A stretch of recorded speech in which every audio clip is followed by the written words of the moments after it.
bisa menang di akhir pasti orangnya yang menangnya.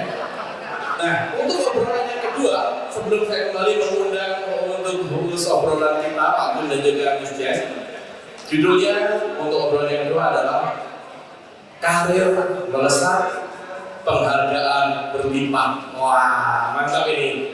Jadi bagi para guru pun kita bisa memimpikan bagaimana karir melesat dan penghargaan berlimpah. Langsung saja kita undang Pak Gun dan juga Miss Jess. Berikan tepuk tangan.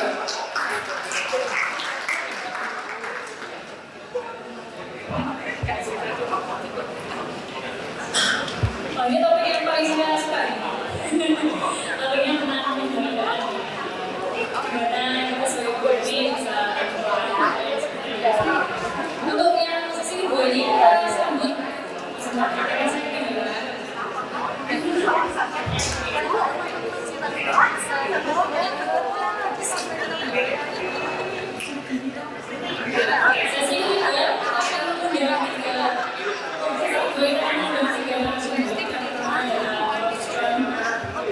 kemudian Michelle dan yang ini adalah silakan juga.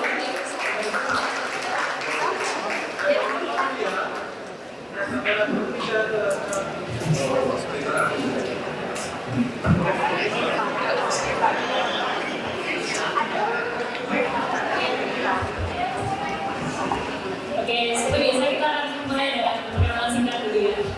Mungkin mulai dari sisi Ibu Yusir, kemudian Pak Gun.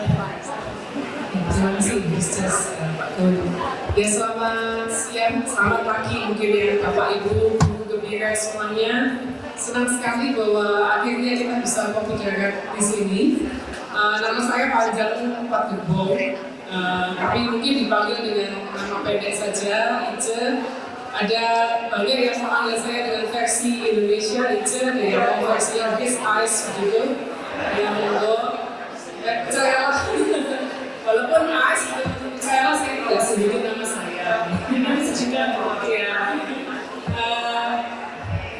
Saya mengenal dunia mengajar itu ketika mengajar sekolah minggu pertama, Bapak Ibu. Jadi sebetulnya mengajar sekolah minggu itu suatu tantangan bagi saya yang anak tunggal.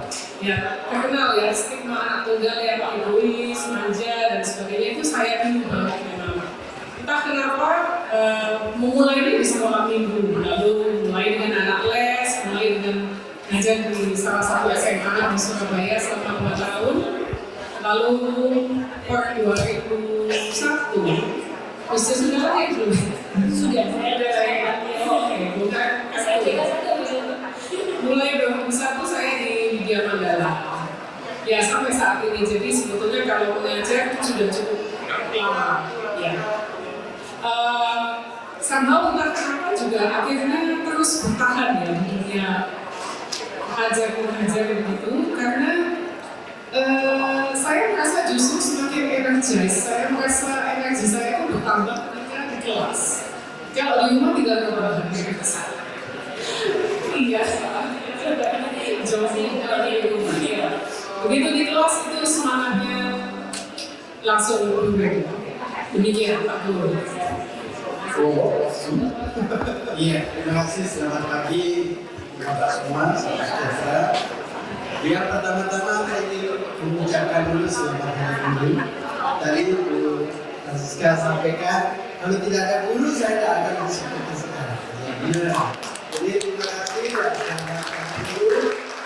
Apresiasi tertinggi untuk Bapak semua. Ya, nah, kenapa saya jadi guru? Saya harus kembali ya. Waktu saya SD, tepatnya SD kelas 5. Saya ingat sekali saat itu kan biasa zaman itu kita kadang-kadang disuruh nulis karangan ya cita-citaku. Atau sekarang pasti disuruh ya. Nah, ketika itu yang terpikir di dalam pikiran saya adalah saya. Namanya Pak Sukianto. Beliau ini kenapa dalam pikiran saya beliau itu bisa membuat mata pelajaran yang Membosankan tidak menarik. Mata pelajaran yang susah jadi lebih gampang. Pelajaran apa tuh? Misalnya ya, di zaman saya yang paling tidak disukai kebanyakan itu ilmu seni. Zaman itu kita harus gambar sendiri, peta. Nanti kalau ulangan ditanya bentuknya apa, segitiganya apa, garis lengkungnya apa, terus ini kota apa, gunung apa gitu harus ngapalin. Lah itu, iya. Lalu sejarah harus ngapalin nama-nama, tahun-tahun, kejadian-kejadian, sesuatu yang sangat membosankan, yang sulit. Nah, tapi beliau ini luar biasa. Ya, kalau ngajar sejarah sambil kalau guru SD satu guru kan ngajar untuk semua mata pelajaran ya. Nah, ngajar sejarah dia bisa datang ke kelas bawa bangunan kita. Kebetulan beliau ini juga gambar. Ya kadang-kadang dia seperti main teater begitu. Pakai benci atau karena dia pikir lukis sambil cerita sih sambil lukis. Nah itu. Kalau ilmu ini dia bisa menolong pakai singkatan dan seterusnya. Nah itu. Akhirnya orang ini kok luar biasa. Waktu saya masih mikirkan cita-cita yang terbayang dalam pikiran saya Pak Sugiharto. Akhirnya itu satunya tulisan yang saya punya sampai sekarang. Cita-cita aku saya ingin menjadi kalau saya pengen seperti Pak Sugiharto. Itu yang saya ingat waktu itu. Dan ternyata itu bukan hanya waktu kelas 5 SD, ternyata terus terbawa. Waktu kuliah itu SD di kota kecil di waktu kuliah saya juga bertemu beberapa dosen ya. Saya lihat hidupnya karyanya itu menginspirasi saya. Jadi berubah saat itu ya kepengen jadi guru tetap tapi kemudian mahasiswa. Nah itu cerita singkat saya. Terima kasih. Halo semuanya, selamat pagi. Ya tentunya kita akan berdiri di sini tanpa Bapak Ibu sekalian. Jadi walaupun yang mungkin adalah kami berlima, tapi dibalik kami dari orang-orang yang berhasil membuat kita menjadi seperti kita. Dan saat ini saya mengajar di SMA Mahasiswa Kristen dan satu lagi kita akan Bapak Ibu sekalian mungkin saya pertama motivasi Bapak Ibu dari Kristen saat ini. Tapi yang bisa saya katakan adalah tidak pernah ada satu hal pun yang kebetulan. Sehingga dari Bapak Ibu dan kita di sini bersama belajar bisa membangun dan menguatkan seorang baik. Oke, terima kasih. Enak sekali ya. Singkat tapi sudah menutup nanti sesi sumber ini.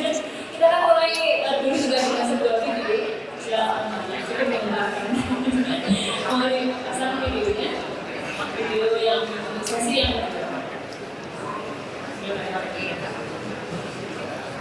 Profesi yang dibilang pahlawan tanpa tanda jasa. Yes, kagak ada tanda jasa sama sekali. Bahkan sampai kagak ada uangnya.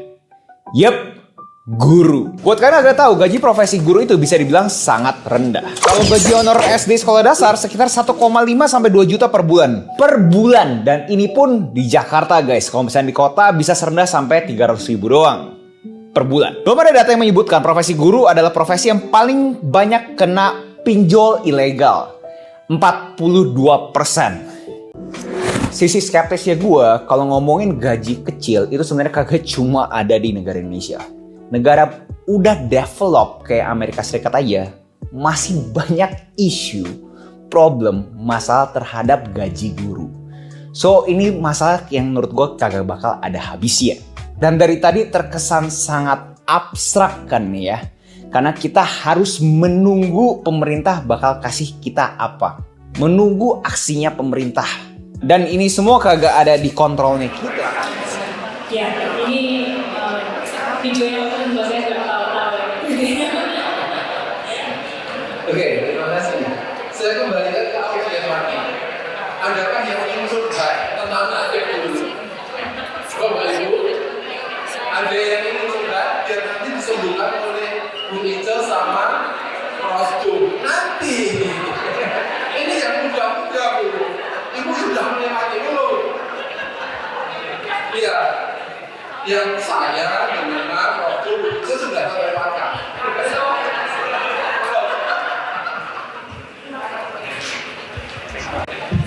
Selamat siang, saya Elo Nuraini dari SMA Kristen Baitani Pajajar wilayah Kabupaten Pasuruan di Lereng Pegunungan Bromo 2000 DKI. Saya sangat menikmati dari kegiatan ini, antusias sekali meskipun kami di Bromo, kami juga ingin berubah dengan adanya teknologi. Menyikapi ini bukan curhat ya. Kalau dikatakan tadi karir melesat, penghasilan berlipat di tempat kami tidak ada.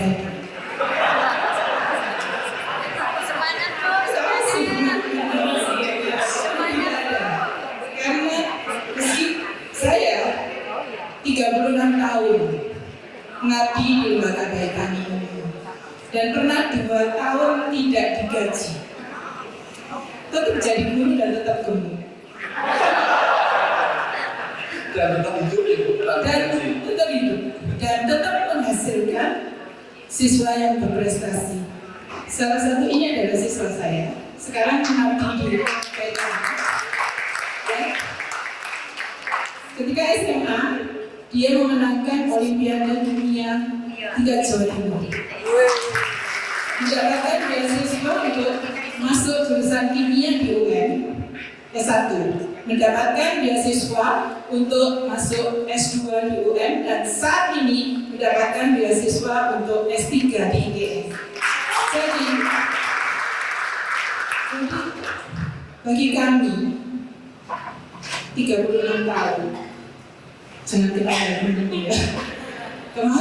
Bulan kemarin, saya hanya bukan curhat ya, tetapi ini faktual bahwa apa yang kita dapat itu tidak ada korelasinya dengan pengajian, ya, dengan identitas kita sebagai guru. Bulan kemarin gaji saya 996.000. Pendidikan saya S2. Pengabdian saya 36 tahun.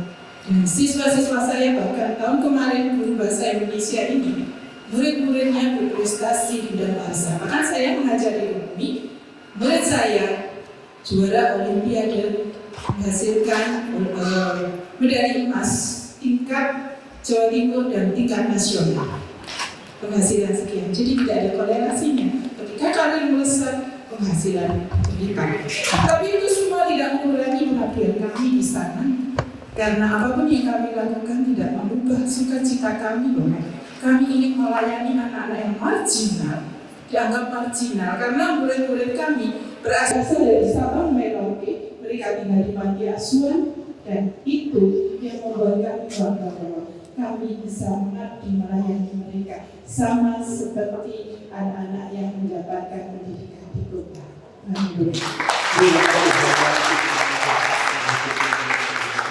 Ada lagi terutama yang generasi milenial yang ingin curhat atau curcol, silakan. Ya, kalau ibu sudah lebih dari saya 36 tahun, sebenarnya sudah istilahnya out of date, expired untuk bicara ini. Karena ini sebenarnya sasarannya adalah guru-guru yang milenial. Kalau dulu saya itu diajarkan oleh bapak saya seorang guru SD. Gun, kalau kamu ingin jadi guru, kamu harus selesai dengan dirimu sendiri. Artinya, golek jeneng, jenengmu akan mengikuti. Tapi saya sekarang kan nggak ngerti, wah, jeneng selesai dengan dirinya sendiri. Dia kan ngasih sendiri. Nah, sebenarnya ini Jessica ini menggelitik generasi yang ini jadi guru itu ingin kaya atau jadi guru itu ingin bahagia atau dua-duanya itu kaya dan bahagia. Nah, inilah fenomena yang kita pelajari. Kalau memang nggak ada, berikutnya saya kembalikan ke Prof. Ju gimana? Prof. Ju menghadapi tantangan guru milenial ini Prof. Ju. Iya, karena saya bukan milenial, saya nggak bisa menjadi milenial. Iya, terima kasih. Ibu Bapak, saya saat ini memang jadi dosen di Universitas Sejahtera dan juga jadi rektor. Tetapi saya sebenarnya mulai jadi guru di NTT di sana. Ya, sederhana aja waktu itu. Ingat ya cerita saya tadi kenapa saya pengen jadi guru? Ya, bapak saya ya sekolahnya SDJ nggak pernah ya, cuma itu ya. Bapak saya datang dan bapak saya pernah waktu kami kecil, bapak saya bilang karena ada famili yang bekerja jadi dosen, bapak saya bilang laki-laki kok kerja jadi pegawai. Nah itu terus terminal saya. Ya, oke. Tapi insya Allah saya jadi mahasiswa di Petra, saya tetap kepengen jadi guru lah. Pengen jadi guru tapi berubah jadi dosen, ya, jadi mahasiswa. Tapi kata-kata bapak saya itu juga masih teringat, laki-laki jangan jadi pegawai, gitu. Itu teringat. Tapi keinginan jadi guru kuat. Karena saya melihat role model beberapa dosen saya saat itu yang menginspirasi saya juga. Saya ingin jadi dosen di Petra. Nah, itu yang saya tahu, ya. Karena saya senang. Nggak diterima. Nggak diterima jadi dosen di Petra. Ya, karena memang nggak ada lingkungan saat itu diprioritaskan untuk jurusan-jurusan yang baru dibuka. Ya, saya tunggu sampai 2 tahun itu tidak diterima. Saya bilang ke teman saya, kalau saya pengen jadi astronot nggak bisa. Ya oke lah, itu kesempatan 1 dari sekian juta. Tapi mau jadi guru aja kok nggak bisa. Akhirnya masa ada pengumuman di papan jadi dosen di Kupang di NTT. Udah, saya lamar ke sana. Padahal nggak lebih dari berapa. Dan saya tidak pernah keluar jauh. Ya, waktu berangkat teman saya bilang nanti kalau 3 bulan nggak pergi loh. Ya, tuh. Jadi saya tanya gajinya berapa? Di surat itu dijawab sesuai aturan pegawai negeri. Gaji pegawai negeri berapa? Saya nggak ngerti. Ya karena memang nggak ada dalam hitungan itu. Saya nggak ngerti. Ya, terus pokoknya ini berangkat ke Kupang. Yang tadinya ya pernah berpikiran mau berapa lama, di situ ada 12-13 tahun sudah. Ya, jelas dari gaji enggak ya. Dari gaji pasti udah. Ya. Mahasiswa saya dari mayoritas menengah ke bawah. Ya, dari gaji enggak. Dari gaji sisi apapun, zaman itu tidak internet. Ya. Langganan koran saya selalu koran Kompas, ya. Langganan koran Kompas edisi hari ini dapatnya besok sore.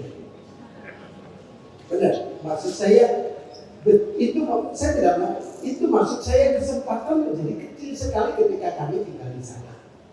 Nah, ya, ada internet, informasinya telat, dan seterusnya. Nah, itu lingkungan yang saya lihat.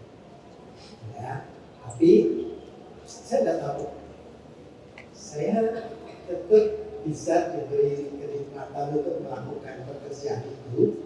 Dan satu hal, ya, ini saya bisa cerita karena saya sudah melewati dan melihat di belakang. Di periode itu juga saya memikirkan apa? Ya, waktu itu dosen S1 boleh, ya. Tapi saya memikirkan masa saya S1 mahasiswa ngajar S1. Ngajar SD kan nggak boleh ya, lulusan SD ngajar SD kan nggak boleh, ya. Jadi waktu itu nggak ada ketentuan dosen wajib berkeluarga. Tapi karena saya ngajar S1 nggak bisa sendiri S1. Udah saya cari beasiswa sendiri. Ya, sudah saya cari beasiswa sendiri, saya dapat beasiswa. Ya, di luar negeri saya dapat balik ke sini. Nah, menikah, punya anak dan seterusnya. Waktu balik belakang saya melihat, kok bisa ya saya melewati 12-13 tahun seperti itu, gajinya mau pulang ke Surabaya nabung 1 tahun sekali pulang habis tabungan. Ya, beliau gajinya nggak seberapa, kadang bahkan beberapa kali kami harus urunan bayarin uang kuliahnya mahasiswa. Kok bisa ya? Ya, kelas dan lain-lain. Kami belajar satu hal, bahwa yang belakangan saya orang Kristen, saya percaya, ya, belakangan baru saya belajar, ya, Yesus buat 10 bilang, ya, kita ini buatan Allah, kita ini ciptakan Kristus Yesus untuk mengerjakan pekerjaan baik yang Tuhan mempersiapkan sebelumnya, ya. Tuhan mau kita melakukannya bersungguh-sungguh. Wah, itu saya memahami itu maksudnya apa? Ya, benar. Hidup saya jelas dan keluarga terbatas, kan saya terbatas. Tapi kok nggak pernah kami berhutangnya? Nggak pernah kami berhutang. Istri saya hamil anak pertama itu masuk rumah sakit, keluar masuk rumah sakit terus. Ya. Tapi kok kami tidak pernah berhutang? Itu yang membuat kami heran ketika melihat orang. Ternyata Tuhan memelihara hidup kami, caranya macam-macam. Ya, dalam konteks itu tidak melalui gaji, jelas tidak melalui gaji. Ya, tetapi melalui macam-macam, bisa melalui teman, bisa melalui ada aja. Tentu saya Tuhan memberikan saya kesehatan. Nah itu, ya. Jadi dan sungguh ketika melihat ke belakang kami kadang-kadang kok bisa 13-14 tahun kami melalui seperti itu. Yang kedua adalah tadi ingat ya, tidak ada kewajiban saya jadi S2, tapi saya harus sampai S2. Berikutnya ketika mahasiswa yang tadinya sudah diajar, mereka saya atur supaya mereka semua S2. Ya, masa saya mau sama dengan mereka mau, ya saya cari lagi beasiswa S3. Syukur saya itu dapat terus lagi. Ya, tidak ada yang mewajibkan. Jabatan akademik, sekarang saya profesor, itu kan berarti jabatan akademik dong. Saat itu nggak ada yang kewajiban, nggak ada serdosnya, nggak ada apanya, nggak ada. Tetapi kenapa saya ngurus? Saya terbebani oleh mahasiswa saya. Kalau saya nggak punya jabatan akademik yang uji mereka dari tim pasar, yang belum tentu baik, itu adalah soal yang saya nggak terima. Ya, saya merasa saya sudah mengajar dengan baik, yang uji orang lain, yang kadang nggak karuan. Akhirnya saya ngurus jabatan akademik. Yang uji caranya nanya kiri kanan aja. Urusan pokoknya kemerdekaan saya harus, ya, sempat 1 tahun ditolak dan itu kembali. Artinya apa? Ya, saya memang belajar aturan mainnya, rule game-nya jadi guru itu apa? Saya belajar. Jadi dosen itu apa? Saya belajar. Bukan berarti itu yang saya kerja, tidak. Tapi saya harus tahu. Saya mau main badminton, saya harus ngerti benar aturannya orang main badminton. Saya nggak bisa, pokoknya ini udah bisa. Saya harus tahu aturannya. Dan saya perhatikan dulu. Ya, karena itu ya, saya nulis artikel, saya nulis ini, tetap karena itu yang dibutuhkan. Tidak hanya ngajarkan. Ya, oke, sebentar itu. Terima kasih Prof. Su. Membangun kebersamaan seperti seorang guru. Kata kuncinya di situ, maka guru adalah pembelajar sepanjang hayat. Kalau dimensi seorang keibuan, itu tadi kan seorang dengan seorang bapak. Perspektif apa yang ibu bisa berikan kepada teman-teman kita terkait dengan jenang dan jenang ini melalui proses dari keterangan? Ya, oke, terima kasih Pak Ibu. Wah, panjang nih. Kalau jenang itu kan kehormatan ya, fame begitu ya. Jenang tadi rezeki begitu ya Pak ya. Ya, seperti mungkin yang sudah disampaikan oleh Pak Puan bahwa rezeki itu memang sifatnya datangnya dari macam-macam. Kalau mungkin dari gaji aja di slip nggak genep 1 juta aja nggak genep, itu adalah rezeki dari gaji. Tapi ketika looking back gitu ya, melihat ke belakang kalau menjalani profesi sebagai seorang pendidik itu, saya juga boleh dikatakan amazed gitu loh. Dalam perjalanan sebagai seorang pendidik yang namanya kehidupan tuh ya pas gitu, pas. Tapi pas butuh ya pas ada. Pas-pasan, pas butuh pas ada. Jadi kadang juga ada teman yang nanya, kamu dosen gajimu berapa sih? Ngapain tahu? Anakku lo 3. Ya so, dalam artian orang tuh kadang melihat tetangga gitu ya, kadang juga ada sih yang kepo-kepo gitu tanya, anaknya 3, kuliah semua gitu ya. Ya kendaraan ya ada, rumah walaupun sederhana ya masih bisa ditempati. Bahkan sebagai guru itu saya juga mempunyai idealisme yang cukup kuat dalam mendidik anak-anak, sehingga anak saya bisa yang tengah itu bisa dapat LPDP dan 2 bulan ini sudah diberi berkat untuk lanjut S2-nya di University of London. Itu dapat tonggo itu Pak Miss Jess itu nggak percaya. Maksud saya anak itu jadi luar negeri ya kan, mampu kan, duit kan, seperti itu. Tapi mereka nggak tahu siapa yang behind us ya, siapa yang di belakang kita. Bahwa semua itu bisa bisa dimungkinkan karena karya penyelenggaraan ilahi itu dalam kehidupan saya sebagai pendidik itu saya rasakan. Mulai dari kesehatan betul korban, keadaan keluarga, damai sejahtera, lalu juga rezeki dari teman-teman yang baik, mahasiswa-mahasiswa yang mengenal, menyayangi kita. Masih ingat ulang tahun saya waktu sudah bertahun-tahun lulus misalkan begitu. Lalu rezeki juga dari talenta yang kita dapat. Jadi tadi perspektifnya Pak Gun kan sebagai seorang ibu, itu saya langsung ingat bahwa rata-rata ibu-ibu di sini ini mayoritas banyak ibunya itu kan multitasking gitu ya. Goreng tempe sambil terima telepon, nanti masih sambil mencet mesin cuci, terus matikan keran air itu masih bisa, itu multitasking. Saya percaya juga saya itu multitasking, jadi saya bisa mungkin berpikir agak kreatif juga karena unsur kepepet sih. Ya tapi itu kalau mengandalkan gaji itu betul, Mas Jess, Pak Kun, Bapak Ibu pasti sudah mengalami yang mengandalkan gaji itu ya itu aja ya.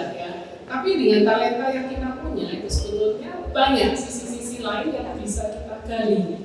Tentunya dari sisi-sisi baik ya, untuk tetap dalam tanda kutip mendapatkan rezeki dan menjadi berkat bagi keluarga kita. Amin. Misalkan nih ya, saya itu katanya itu pintar memanage, pintar ngatur.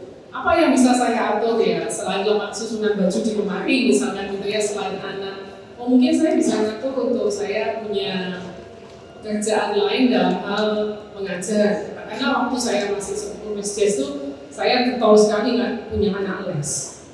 Namanya anak les itu mulai pagi sampai jam 8 itu ya saya jabani. Pak Gun, Bapak Ibu. Tapi kalau sekarang mungkin ya udah jompo lah ya, maghrib itu sudah pinggir rebahan gitu. Yang lain mungkin saya minta juga katakanlah merancang pembelajaran. Jadi saya bekerja sama dengan teman begitu untuk merancang kegiatan-kegiatan pembelajaran, entah khusus, entah training, entah semacamnya. Itu tiba-tiba saja mengalir gitu. Jadi sebetulnya ya tidak punya rencana, nanti saya usia 30 saya mau bikin in-house training di perusahaan ABC ke Jogja, kemana-mana, enggak. Tapi itu tiba-tiba saja tawaran itu ada gitu. Ya sebetulnya tidak pernah siap, Pak Gun, Bapak Ibu, tidak pernah siap. Tapi yang namanya kesempatan itu datangnya tidak bisa ditebak. Maka betul sekali tadi bahwa kita itu harus selalu menyiapkan diri untuk apapun kesempatan yang datang kepada kita. Nah, bagaimana cara menyiapkan diri? Ya belajar. Tidak ada kata lain Bapak Ibu, belajar. Orang kok bisa seperti itu ya? Apa yang dibutuhkan bisa melakukan hal-hal seperti itu, menjadi seorang trainer misalnya. Oh, dia belajar public speaking misalnya.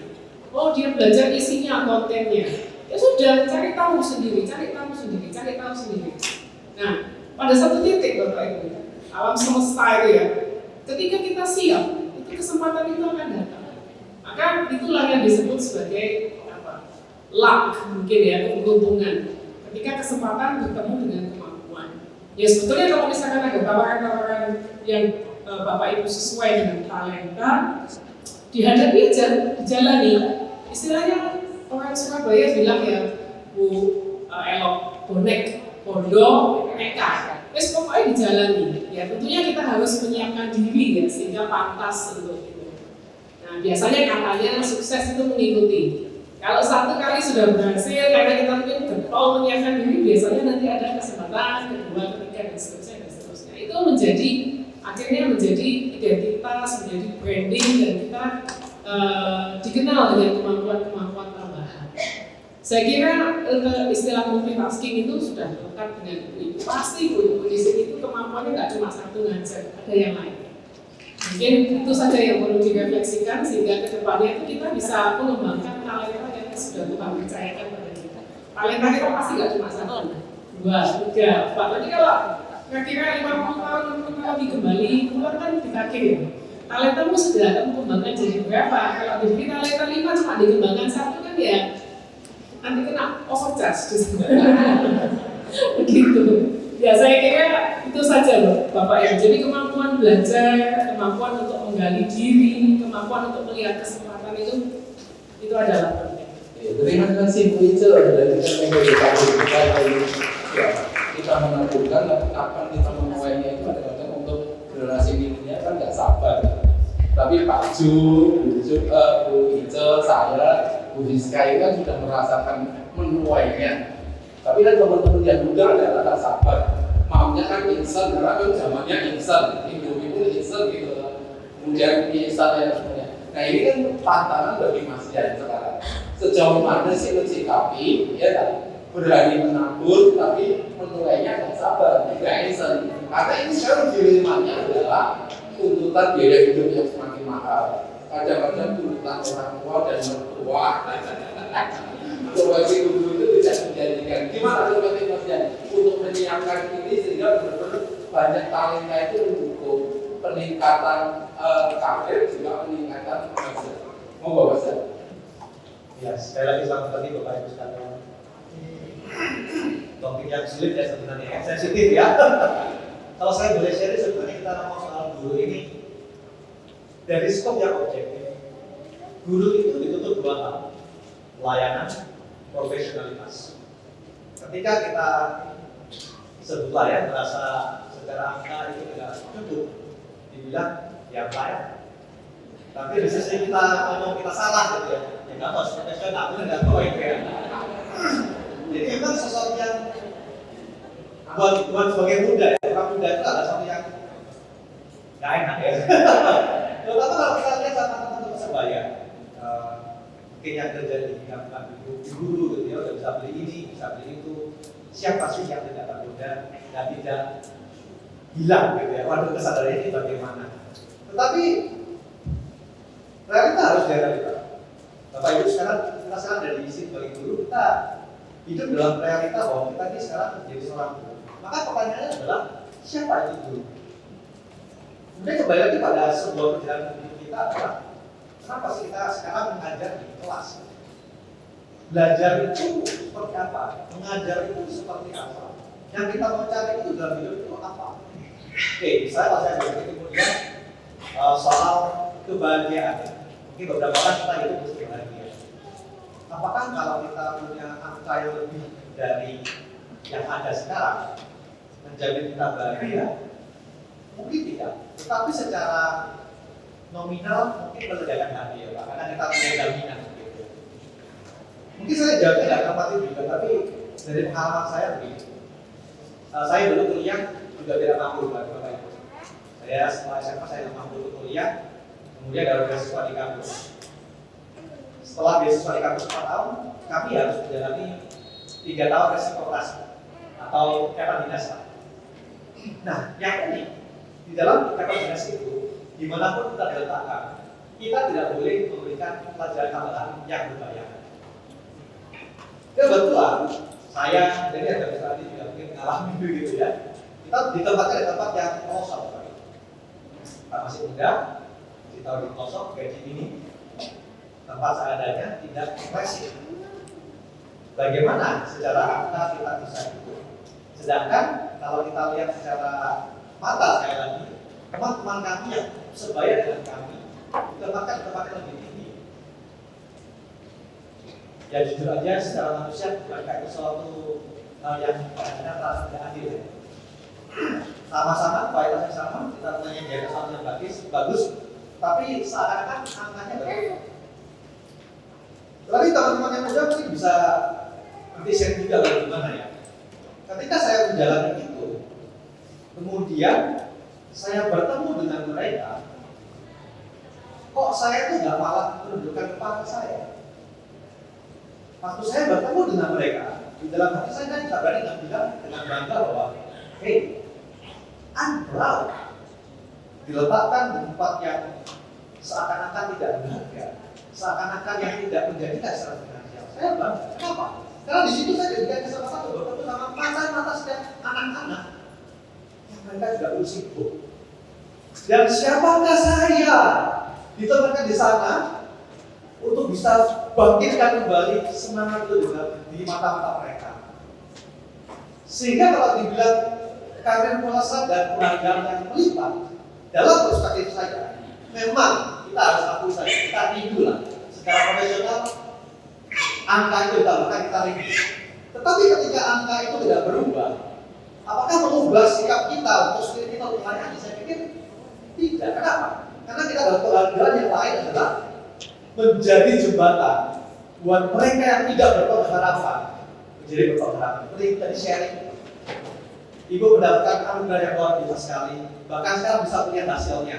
Kanan kiri ya sudah kelihatan batasnya. Dan saya pikir itu kalau kita mau harganya uang dan sekali kita sangat tidak berharga, seharusnya tidak bisa dihargai dengan uang sekalipun. Sehingga buat teman-teman yang muda, ya mohon maaf ya, maksudnya dalam arti jangan berbesar-besar. Jangan-jangan kita cuma punya bagian untuk menabung saja. Yang menuai siapa? Generasi berdepan. Guru-guru di SMA misalnya. Kemudian mungkin orang-orang yang bertemu dengan mereka. Sehingga ya saya setuju dengan Pak Guru. Mari kita berproses, itu oke. Kalau sekarang berkumpul saja tidak dulu berkumpul. Ini kita harus berkumpul dengan apakah memang kita mau menjadi guru. Apakah kita mau profesional, apakah kita mau melayani sebagai guru, atau cuma salah satu saja. Dan kalau kita down, it's okay.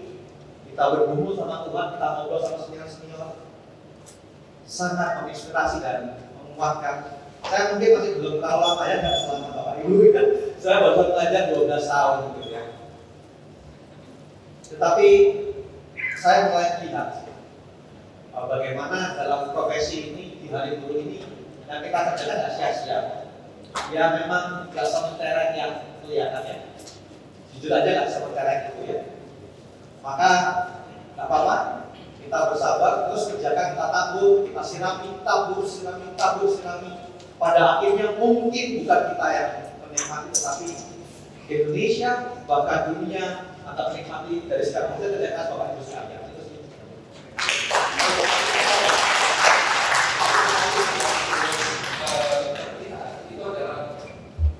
Bagaimana Mas Zai melihat peluang munculnya Aki itu bisa menambah penghasilan sebagai seorang guru? Karena itu adalah peluangnya generasi Z, teman kami dan jenengan itu Bapak.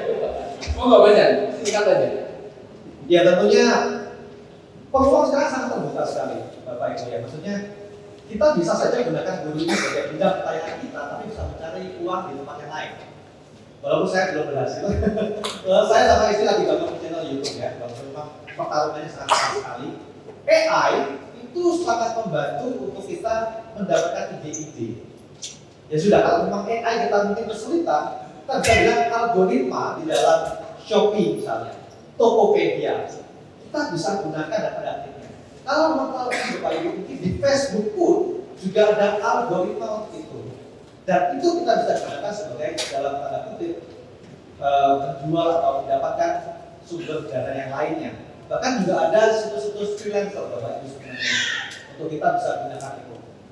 Itu sih Bapak menjawab Pak. Oke, silakan Jess kalau ada tambahan lagi. Ya mungkin saya simpulkan ini ya sebelum kita untuk sebetulnya ada 3 hal yang saya pelajari tadi dari talkshow kemudian bicara keseharian. Yang pertama tuh kita sebagai guru tuh nggak boleh punya pemikiran yang kayak jadi guru cari uangnya. Jadi saya menyampaikan bahwa sebenarnya penghargaan itu didapatkan dari hal-hal yang lain. Misalnya uang terus mungkin ditambahkan oleh Bu Ijen tentang apakah waktu kita ini tuh gaji kita yang gaji itu tidak seperti yang kita harapkan. Bagaimana kita bisa mencukupi? Ya, saya rasa itu adalah salah satu bagian dari anugerah. Ya. Tapi saat itu juga ada tambahan yang terakhir oleh Mr. Ken bahwa sebenarnya apakah memang dengan bertambahnya penghargaan kita secara uang, apakah itu sungguh-sungguh memberikan penghargaan yang sebenarnya maksimal dalam kehidupan kita? Sebenarnya saya sendiri juga sebagai guru sangat bertanya-tanya tentang hal ini juga. Makanya ini hal yang menurut saya juga merasakan bagi mungkin generasi saya, mungkin generasi juga ya, karena bayangkan kenapa sih guru mau dapat berapa? Mungkin anak saya juga bertanya, kenapa sih Miss? Kok Miss jadi guru? Bukannya profitnya nggak seberapa ya? Karena anak-anak tuh tahu gitu. Tapi ketika di sini saya pelajari bahwa sebagai guru itu kita terpanggil menjadi seorang guru, maka penghargaan kita itu bukan bermasalahnya dari nominal. Tapi saya yakin juga bahwa untuk memenuhi apa yang menjadi kebutuhan kita yang mendasar, kita sebetulnya bisa mengembangkan diri apapun ya. Sebenarnya dengan kita ingin menambah, kemarin saya diajarin sama Pak Kun tentang menambah relasi. Karena saya dikasih banyak wejangan dengan Pak Kun tentang kamu sebagai generasi milenial harus mau berkomunitas, ya harus mau berkomunitas. Dengan berkomunitas itu skill kita bertambah. Dan dengan skill kita bertambah, maka value kita bertambah dan penghargaan itu akan mengikuti berlipatnya apa yang kita bisa. Ya mungkin itu yang bisa saya tambahkan. Terima kasih Jessica. Lagi yang Genzi mungkin ya. Tips buat kita ini mungkin ya. Yang lebih silakan. Selamat pagi semuanya, saya Belinda dari Unsur Chinese Language Center. Menanggapi tema sesi 2 ini, karir melesat, penghargaan meningkat. Menurut saya, penghargaan bagi seorang guru itu tidak selalu berupa materi atau gaji. Kalau dihubungkan lagi dengan sesi sebelumnya, karir seorang guru itu memang bisa berhasil atau dianggap sukses ketika seorang guru itu bisa memanfaatkan teknologi yang ada di zaman sekarang. Jadi ketika seorang guru, teknologi sudah bukan lagi menjadi tantangan bagi seorang guru, melainkan bisa menjadi jembatan atau sarana bagi kita guru untuk menciptakan metode pembelajaran yang lebih kreatif dan inovatif, sehingga proses belajar mengajar dapat menjadi lebih menarik bagi siswa, terutama siswa kita saat ini adalah generasi Alpha dan generasi Z, di mana mereka adalah generasi yang menginginkan segala sesuatunya secara instan, secara cepat, dan mereka juga kalau disuruh belajar menggunakan cara konvensional mungkin akan merasa tidak bosan. Jadi guru yang bisa memanfaatkan teknologi sebaik mungkin dan menciptakan metode pembelajaran yang kreatif dan inovatif, itulah guru yang berhasil menurut saya. Dan disitulah terbuka peluang karir bagi guru tersebut. Karena tidak semua guru bisa berhasil dalam memanfaatkan teknologi yang ada saat ini. Lalu dengan berhasilnya guru memanfaatkan teknologi yang ada, bukan berarti dia tidak hanya berhasil eksis berada di profesinya sebagai seorang guru, melainkan juga menunjukkan bahwa beliau memiliki skill atau kemampuan untuk mengajar materi menggunakan teknologi yang ada. Dan menurut saya itu adalah keberhasilan dari guru tersebut, dan itu juga merupakan penghargaan yang diterima oleh guru tersebut sendiri.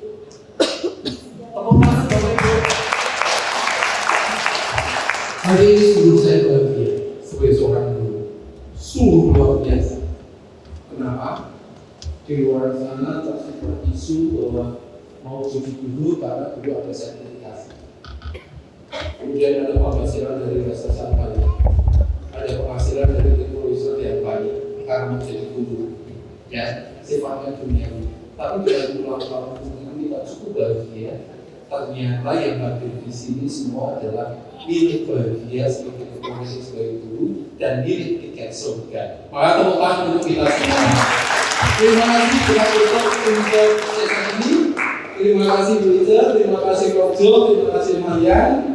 Waktu saya kembalikan ke Mas Tommy.